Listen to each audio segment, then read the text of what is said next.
Good evening. My name is Derrick J. Harper. I'm making this video for a computer security class that's being taught at Metro State University by Professor Jennifer Grant. This video is going to be made for educational purpose only. So any information that you glean from this video uh, is going to be used for that purpose, so nobody is liable for any damages or anything that may result. But I don't think any damages will result from the information that I'm about to share with you. What I'm going to be talking about is distributed denial of service attacks.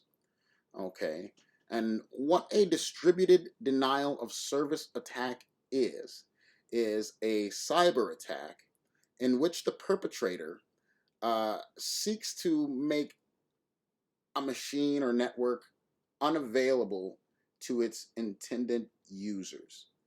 So basically, it wants to stop this machine from performing the tasks that it normally does per force.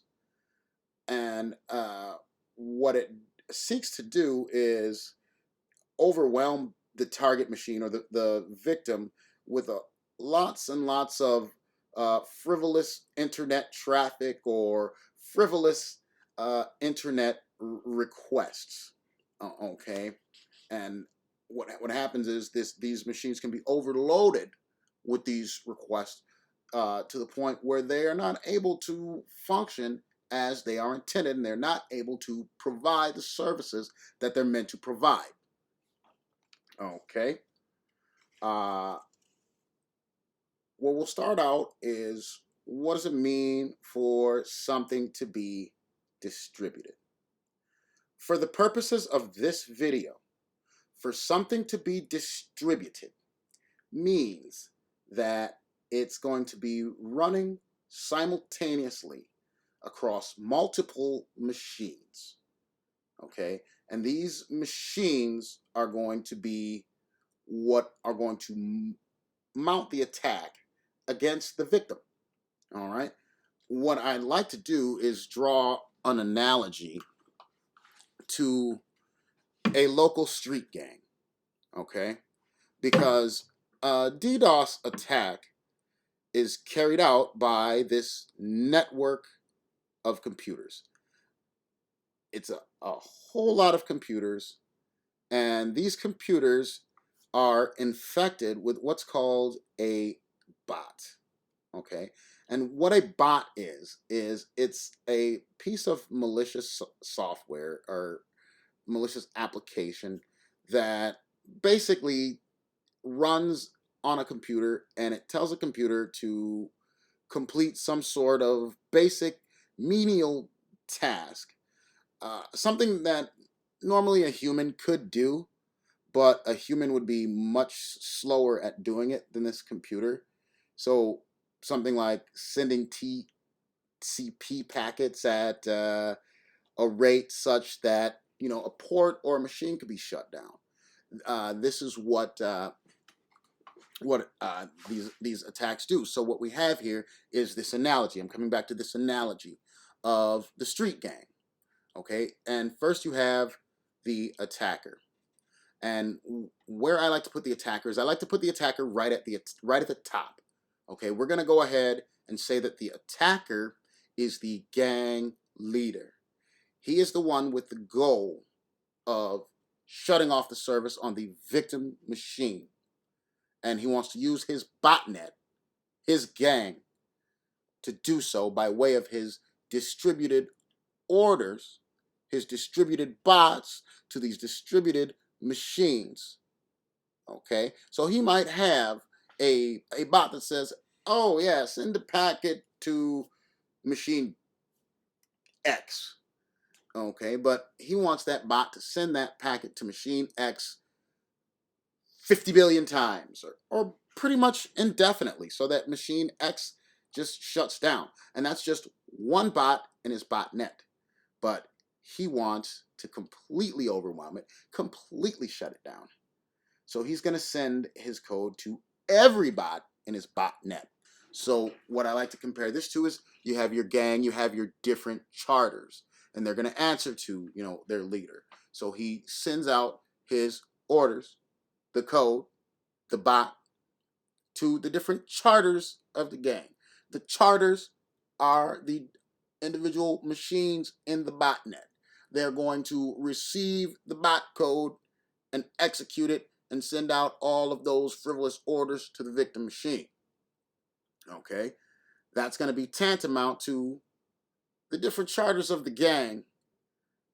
Maybe they pick out a grocery store or a convenience store that they're not too happy with, and they want to stop that store from being able to sell its goods to its customers.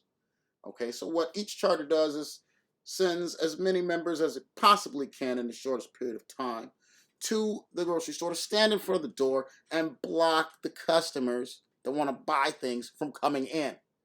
That is the metaphor that a DDoS attack satisfies.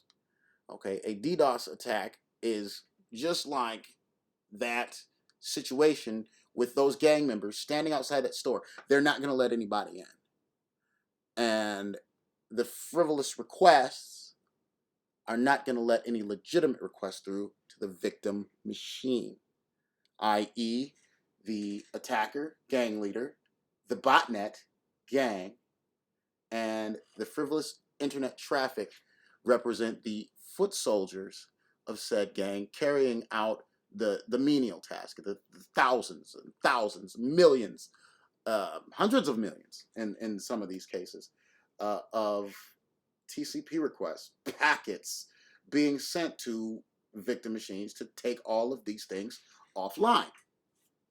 Okay.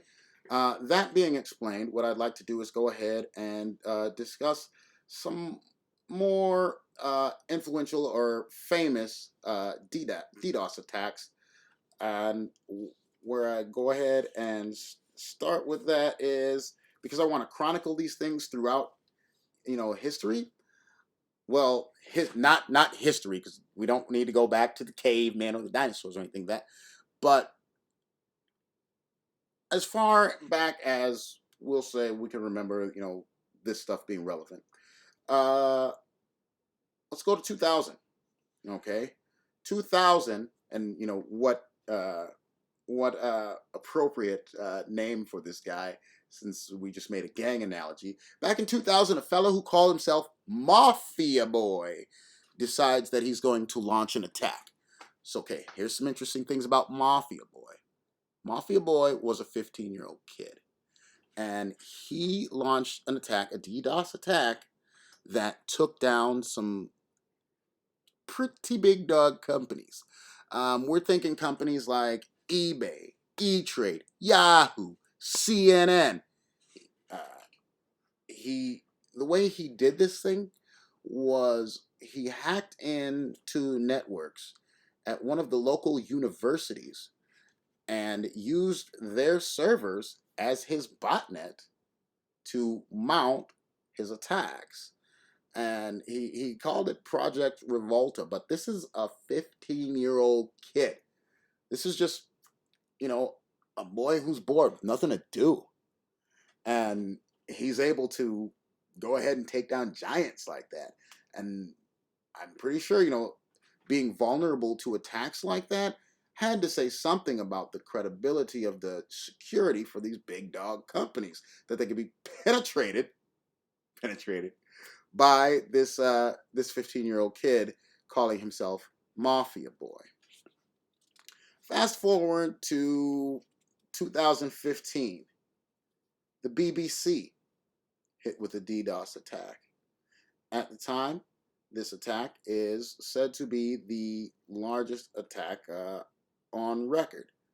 Now, the interesting thing about this attack, it's kind of scary in my opinion, because it used something that we're all familiar with, and that's going to come up again in this video, is the tools that were used to launch this attack were cloud computing resources from AWS.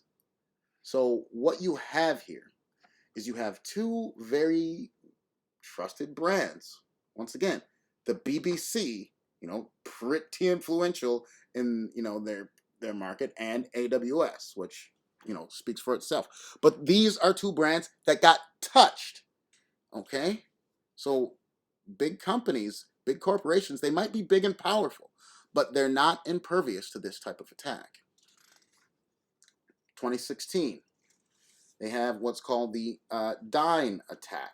Okay, the Dyn attack brought down the systems of Dyn, that's spelled D-Y-N, and this is a DNS provider that was responsible for providing service to tons of customers in North America and Europe. Interesting thing about this, okay, is the botnet used for this attack was made up of a lot of different IoT devices.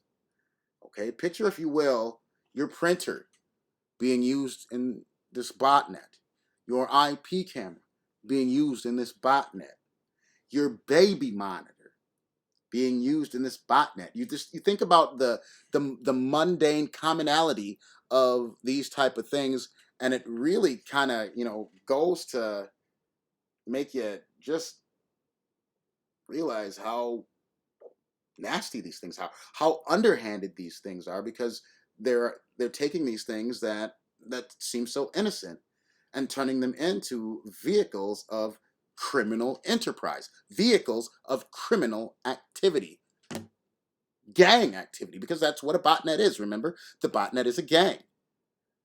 And in some respects, for this Dyn attack, some people's baby monitors were in gangs. Not funny, but okay. I mean, I guess it's a little bit funny. Baby monitor. All right. Coming up to 2018. 2018, our good buddy Mr. GitHub gets attacked. They're attacked with attacks such that they get hit with 1.3 terabytes per second of traffic. 1.3 terabytes per second. Okay, and their servers were hit with 126.9 million packets per second. Once again, these things are written on these bots so that they can perform these tasks much faster than a person. I don't think I could even hit a button 129 million times in however many minutes, but 126.9 million packets per second. That's pretty bloody fast. And that's the genius of it. Now think of 30 different things hitting one computer with that many things, and you have your DDoS attack. 126.9 million packets are coming from the botnet, coming from the gang. That's what makes these things so powerful, is their strength in numbers and just sheer overwhelming force. I mean, it's almost like a brute force kind of thing. Fast forward to 2020, a very, very recent attack, I believe in February. AWS, again, Mr. AWS, is hit with what's called a CLDAP reflection attack. And that's connectionless lightweight directory access protocol attack. And what this thing does is it uses third-party servers to amplify the amount of data sent to the victims. So it'll use outside servers just to keep plowing all of this traffic into these victim machines. AWS was taken down by this attack for 3 days, whereas GitHub in their attack, they're big and powerful. They were taken down for a total of 20 minutes. But the thing is, these people, I mean, like Mafia Boy, 15-year-old kid, they have the capability of bringing down giants. bringing down humongous things with something as mundane as the baby monitor. That can be done. And that's what makes DDoS attacks so scary. I had my suspicions about when T-Mobile service went down earlier in the year. Now, I couldn't find anything about that, but I have my suspicion about what they are concealing. My name is Derrick J. Harper, and thank you for spending a little bit of time with me this evening to talk about DDoS attacks. I hope you enjoyed my video, and I wish you well.